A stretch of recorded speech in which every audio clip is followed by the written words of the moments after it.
Hello DSC aspirant, నేను మెచాన్ భాషా Nellore. AP DSC psychology ప్రిపరేషన్లో భాగంగా ప్రీవియస్ బిట్స్కు సంబంధించి పార్ట్ 2 వీడియో.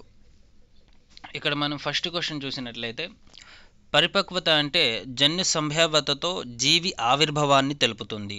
ఇది ముందుగా నిర్ణయించిన ప్రణాళికా మార్పులతో కూడుకున్నది అన్నవారు ఎవరు?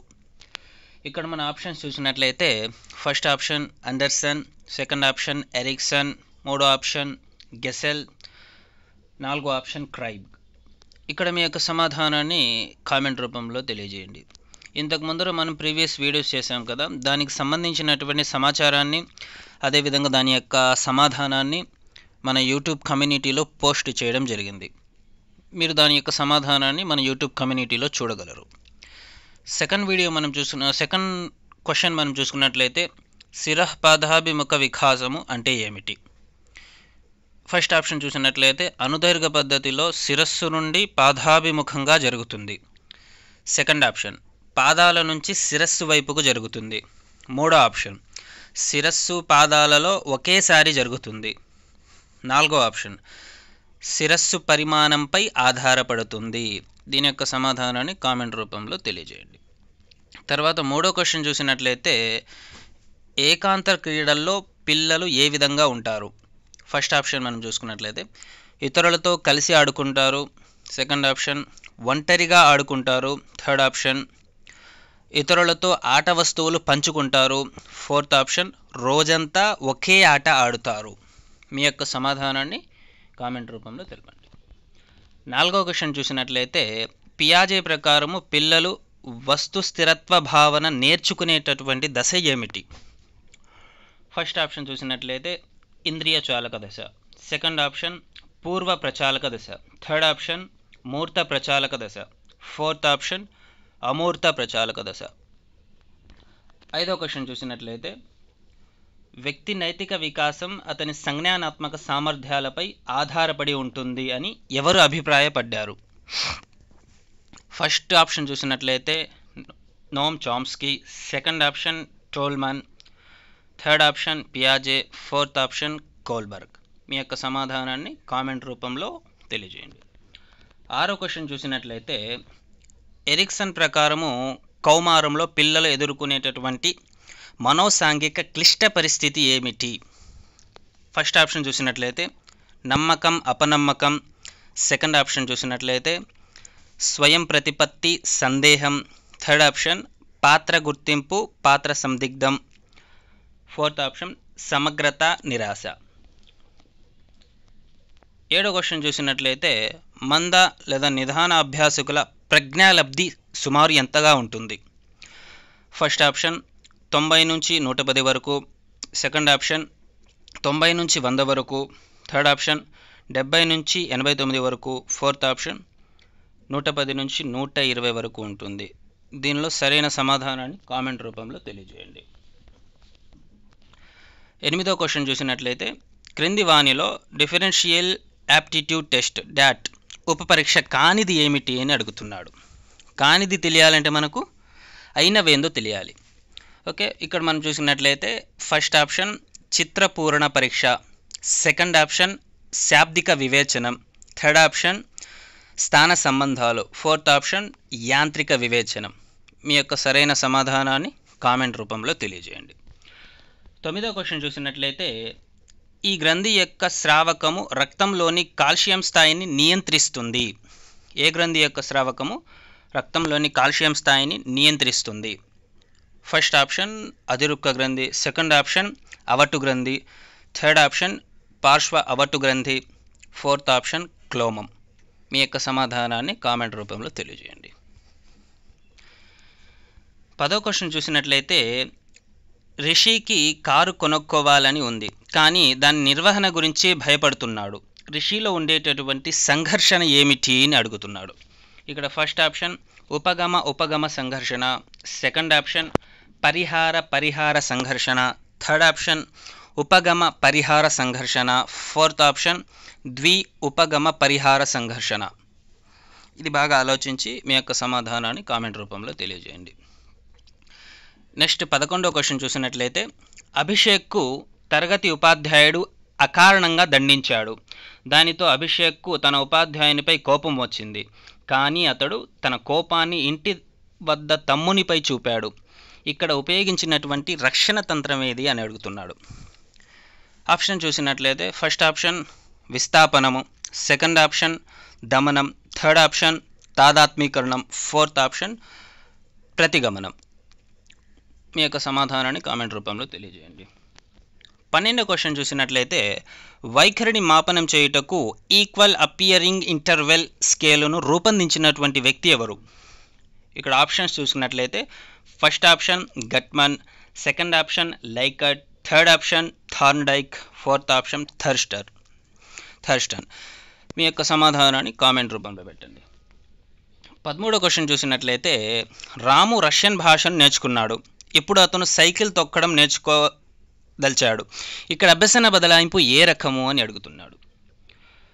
ఆప్షన్స్ చూసినట్లయితే ఫస్ట్ ఆప్షన్ అనుకూల బదలాయింపు, సెకండ్ ఆప్షన్ వ్యతిరేక బదలాయింపు, మూడో ఆప్షన్ శూన్య బదలాయింపు, నాలుగో ఆప్షన్ ద్విపార్శ్వ బదలాయింపు. చాలా ఈజీ క్వశ్చన్. మీ యొక్క సమాధానాన్ని కామెంట్ రూపంలో పెట్టండి. 14వ క్వశ్చన్ చూసినట్లయితే కొండ గుర్తులను ఉపయోగించడం వలన పెంపొందించేది ఏమిటి? ఫస్ట్ ఆప్షన్ స్మృతి, సెకండ్ ఆప్షన్ విస్మృతి, థర్డ్ ఆప్షన్ జోక్య ప్రభావం, ఫోర్త్ ఆప్షన్ డెజావు. చాలా ఈజీ క్వశ్చన్. మీ సమాధానాన్ని కామెంట్ రూపంలో పెట్టగలరు. 15వ క్వశ్చన్ చూసినట్లయితే స్వాతి 30 పదాలు గల అర్ధరహిత పదాల జాబితాను 30 ప్రయత్నాల్లో నేర్చుకోగలిగింది. కొన్ని రోజుల తర్వాత ఆమెను మరలా అదే జాబితాను నేర్చుకోమనగా ఈసారి ఆమె 12 ప్రయత్నాల్లో తిరిగి నేర్చుకోగలిగింది.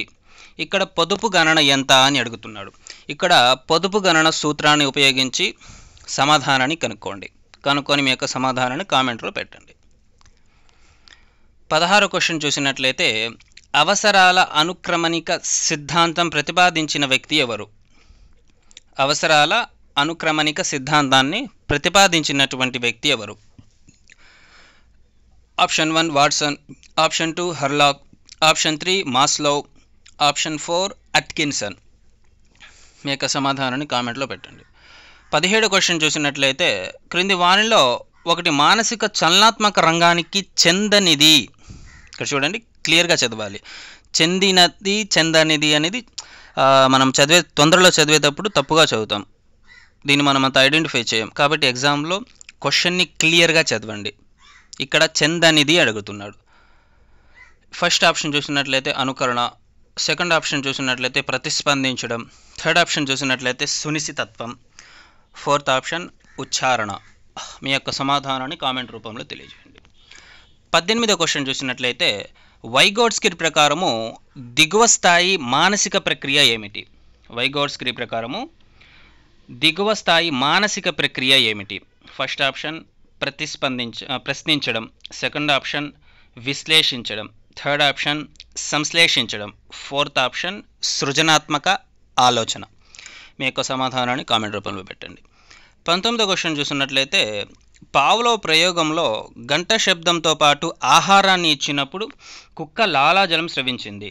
ఇక్కడ కుక్క లాలాజలం స్రవించడం అనేది ఏమిటి అని అడుగుతున్నాడు. దాని ఆప్షన్ చూసినట్లయితే ఫస్ట్ ఆప్షన్ నిబంధిత ఉద్దీపన, సెకండ్ ఆప్షన్ నిబంధిత ప్రతిస్పందన, థర్డ్ ఆప్షన్ నిర్నిబంధిత ఉద్దీపన, ఫోర్త్ ఆప్షన్ నిర్నిబంధిత ప్రతిస్పందన. మీ యొక్క సమాధానాన్ని కామెంట్ రూపంలో తెలియజేయండి. 20వ క్వశ్చన్ చూసినట్లయితే క్రింది వానిలో థార్న్డైక్ ప్రతిపాదించని అభ్యాస నియమం ఏమిటి అడుగుతున్నాడు. థార్న్డైక్ ప్రతిపాదించని అభ్యాసన నియమం అడుగుతున్నాడు. ఇక్కడ క్లియర్గా చదవాలి. మనము ప్రతిపాదించని అడిగాడు. ఇక్కడ ఆప్షన్స్ చూసుకున్నట్లయితే సంసిద్ధతా నియమం, అభ్యాస నియమం, పునర్బలన నియమము, ఫలిత నియమం. ఇది చాలా సింపుల్ క్వశ్చన్. దీని యొక్క సమాధానాన్ని కామెంట్లో పెట్టండి. తర్వాత మనం చూసుకున్నట్లయితే 21వ క్వశ్చన్ ఈ క్రింది వాణిలో గెస్టాల్వాది కానివారు ఎవరు అడుగుతున్నాడు. గెస్టాల్వాది కానివారు ఫస్ట్ ఆప్షన్ చూసినట్లయితే Kohler, second option Koffka, third option Erikson, fourth option Wertheimer. చాలా సింపుల్ క్వశ్చన్స్ చూడండి. టెట్లో మనకి ఇప్పుడు జరగబోయే టెట్లో కూడా ఇదే విధంగా సింపుల్ క్వశ్చన్స్ అడుగుతారు. కాబట్టి సింపుల్గా ప్రతిదీ చదవండి. తర్వాత మనము 22వ క్వశ్చన్ చూసుకున్నట్లయితే మిల్లర్ మరియు డోలార్డ్ అనే అమెరికన్ సైకాలజిస్టులు ఈ సిద్ధాంతంతో సంబంధం కలదు. మిల్లర్ అండ్ డోలార్డ్ అనే సైకాలజిస్టులు ఏ సిద్ధాంతంతో సంబంధాన్ని కలిగి ఉన్నారని అడుగుతున్నాడు. ఫస్ట్ ఆప్షన్ చూసినట్లయితే యత్నదోష సిద్ధాంతం, సెకండ్ ఆప్షన్ చూసినట్లయితే సాంఘిక అభ్యసన సిద్ధాంతం, థర్డ్ ఆప్షన్ చూసినట్లయితే శాస్త్రీయ నిబంధన సిద్ధాంతం, ఫోర్త్ ఆప్షన్ కార్యసాధక నిబంధన సిద్ధాంతం. మీ యొక్క సమాధానాన్ని కామెంట్లో పెట్టండి. 23 క్వశ్చన్ చూసినట్లయితే ఆర్టీఈ రైట్ టు ఎడ్యుకేషన్ చట్టం 2009 ప్రకారము ఒక ప్రాథమిక పాఠశాల విద్యార్థుల సంఖ్య 125 అయినా కావలసిన ఉపాధ్యాయుల సంఖ్య ఎంత అని అడుగుతున్నారు. మనకి ఎంతమంది ఉపాధ్యాయులు కావాలనేది మనకు ఆప్షన్స్లో ఇచ్చారు. ఫస్ట్ ఆప్షన్ 2, రెండో ఆప్షన్ 3, మూడో ఆప్షన్ 4, నాలుగో ఆప్షన్ 5 మంది ఉపాధ్యాయులు కావాలి అని అంటున్నాడు. దీనిలో సరైన సమాధానాన్ని కామెంట్ రూపంలో పెట్టండి. 24వ క్వశ్చన్ చూసినట్లయితే అనిర్దేశిక కౌన్సిలింగ్ను ప్రవేశపెట్టినటువంటి వ్యక్తి ఎవరు? అనిర్దేశిక కౌన్సిలింగ్ను ప్రవేశపెట్టిన వ్యక్తి ఎవరు? ఫస్ట్ ఆప్షన్ చూసినట్లయితే Freud, second option Williamson, third option Rogers, fourth option Thorne. మీ యొక్క సమాధానాన్ని కామెంట్లో పెట్టండి. తర్వాత 25వ క్వశ్చన్ చూసినట్లయితే రాజు ఒక స్కూల్ ప్రధానోపాధ్యాయుడు. అతను ఎప్పుడు ఉపాధ్యాయులకు ఇష్టం ఉన్నా లేకున్నా తన ఆదేశాలను తప్పనిసరిగా పాటించాలంటాడు. రాజు యొక్క నాయకత్వ శైలి ఏమిటి అని అడుగుతున్నాడు. ఫస్ట్ ఆప్షన్ చూసినట్లయితే సహభాగి నాయకత్వం, సెకండ్ ఆప్షన్ చూసినట్లయితే నిర్దేశిత నాయకత్వం, థర్డ్ ఆప్షన్ చూసినట్లయితే అనుమతించే నాయకత్వం, ఫోర్త్ ఆప్షన్ జోక్యరహిత నాయకత్వం. చాలా సింపుల్ క్వశ్చన్. మీ యొక్క సమాధానాన్ని కామెంట్లో పెట్టండి. తర్వాత 26వ క్వశ్చన్ చూసినట్లయితే 1995 పర్సన్ విత్ డిసబిలిటీ యాక్ట్ చట్టం ప్రకారము ఒక వ్యక్తిని శ్రవణ వైకల్యం గలవానిగా ధృవీకరించాలంటే అతనికి బాగా వినపడుతున్న చెవి వినికిడి లోపం కింద డెసిబుల్స్ కానీ అంతకన్నా ఎక్కువ కానీ ఉండాలి. అయితే ఎంత పర్సెంటేజ్ ఉండాలని అడుగుతున్నాడు. ఫస్ట్ ఆప్షన్ చూసినట్లయితే 30 decibels, second option 60 decibels, third option 20 decibels, fourth option 35 decibels అని అడిగాడు. దీని యొక్క సమాధానం కామెంట్ రూపంలో తెలియజేయండి. 27వ క్వశ్చన్ చూసినట్లయితే కిల్ ప్యాట్రిక్ వివరించిన పద్ధతి ఏమిటి అని అడుగుతున్నాడు. కిల్ ప్యాట్రిక్ వివరించిన పద్ధతి ఏమిటి అని అడుగుతున్నాడు. ఇక్కడ చూడండి, టెట్లో మనకు ఆల్మోస్ట్ 80%, 90% బిట్స్ డైరెక్ట్ బిట్సే ఉంటాయి. మనం జస్ట్ ఆ బిట్ చదువుకొని అర్థం చేసుకుంటే మనము డైరెక్ట్గా సమాధానం పెట్టవచ్చు. ఫస్ట్ ఆప్షన్ చూసినట్లయితే ఉపన్యాస పద్ధతి, సెకండ్ ఆప్షన్ అన్వేషణ పద్ధతి, థర్డ్ ఆప్షన్ ప్రకల్పన పద్ధతి, ఫోర్త్ ఆప్షన్ చారిత్రక పద్ధతి. మీ యొక్క సమాధానాన్ని కామెంట్ రూపంలో పెట్టండి. 28వ క్వశ్చన్ చూసినట్లయితే క్రింది వానిలో విద్యార్థి కేంద్రీకృత పద్ధతి ఏమిటి అని అడుగుతున్నాడు. ఫస్ట్ ఆప్షన్ ఉపన్యాస పద్ధతి, సెకండ్ ఆప్షన్ అన్వేషణ పద్ధతి, థర్డ్ ఆప్షన్ చారిత్రక పద్ధతి, ఫోర్త్ ఆప్షన్ ఉపన్యాస ప్రదర్శన పద్ధతి. ఇది కూడా చాలా సింపుల్ క్వశ్చన్. దీని యొక్క సమాధానాన్ని కామెంట్లో పెట్టగలరు.